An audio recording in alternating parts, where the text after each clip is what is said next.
On se retrouve aujourd'hui pour une session de questions-réponses basée sur les enseignements de Métatron. Métatron est le nom que nous donnons à une énergie qui est bien plus qu'un archange. C'est une énergie supérieure qui n'a ni forme ni personnalité. Dans les hautes sphères, ce n'est pas un archange, mais une de ses attributions est d'apparaître comme tel pour nous, car c'est plus facile de s'y connecter. Alors que fait-il ? Il aide à l'élévation de la conscience. Il guide le fonctionnement de la géométrie sacrée. Jusque-là, on est un peu dans le flou. C'est un spécialiste de la transformation, un agent du changement.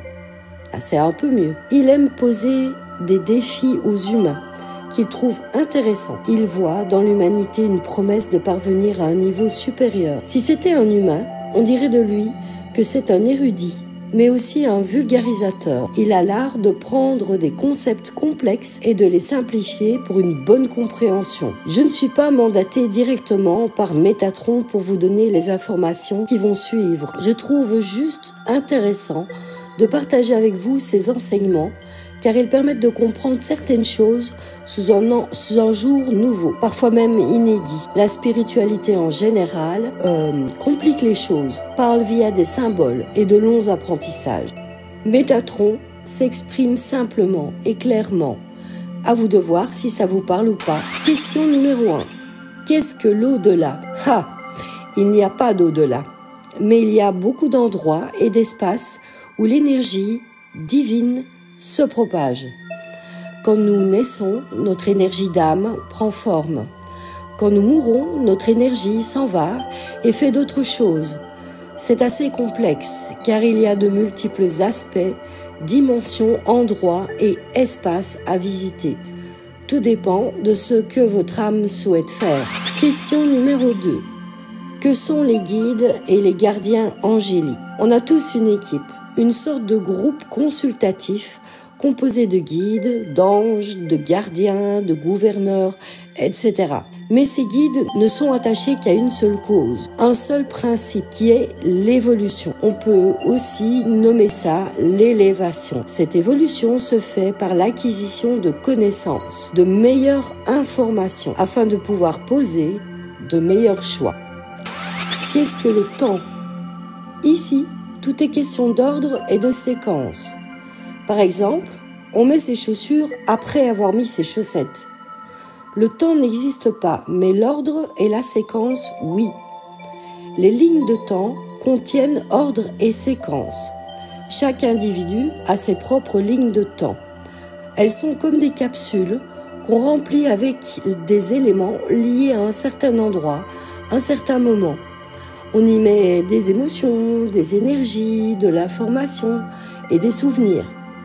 L'idéal, c'est de devenir un maître de ces lignes de temps ou capsules, en apprenant à les replier, à les archiver, à les fermer et parfois même à les composter.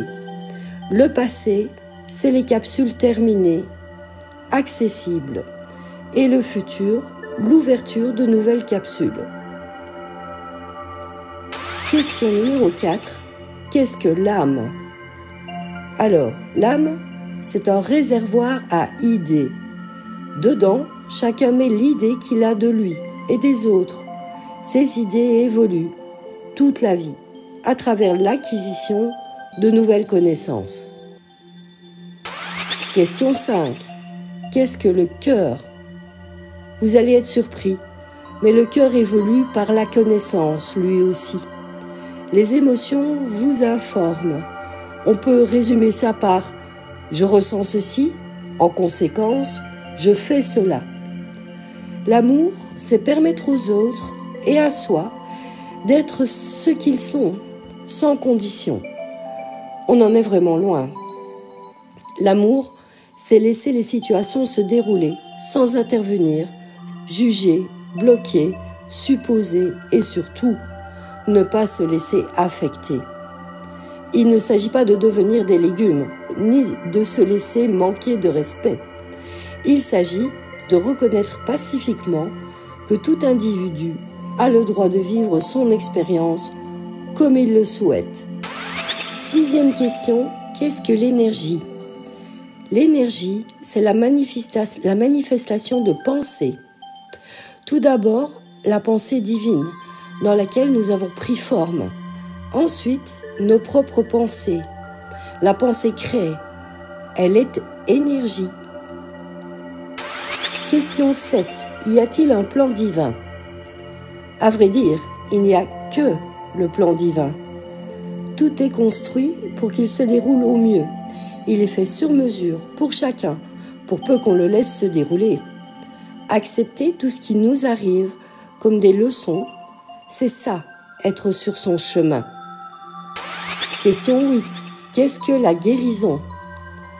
La guérison consiste en se conceptualiser comme quelque chose de nouveau.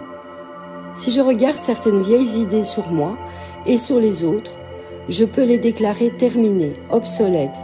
Je suis alors une nouvelle idée de moi. C'est pourquoi je guéris. Dans chaque maladie, il y a un problème physique, mais aussi énergétique et mental. Les 3 aspects comptent. C'est l'idée au service du corps. Question 9. Pourquoi sommes-nous là? Certains d'entre nous pensent avoir une grande mission, comme sauver la planète. C'est bien noble, mais complètement à côté de la plaque, pour la plupart des gens. Notre mission est la même que celle de la plus petite particule, c'est-à-dire entrer en relation. Comment procéder? Tout simplement en vivant sa vie, en interagissant avec son entourage. Et si je résume, ayez la meilleure interaction possible avec vous-même et avec les autres. Pour ça, un mot-clé qui ouvre tout, c'est la gentillesse. Finalement, le message de fin d'année de Métatron, relève-toi, soulève-toi, élève-toi, ne permet à personne, ni toi-même, ni les autres, de te diminuer, de te réduire. Petit truc, répète comme un mantra chaque jour, chaque fois que c'est possible en tout cas, 3 fois, je m'élève. Sois gentil avec toi et les autres, et ne perds pas une minute de ton temps précieux, fais en sorte que chaque seconde compte. Voilà, je vous souhaite le meilleur pour 2025, beaucoup de lâcher prise et d'amour, et on se retrouve bientôt pour d'autres aventures.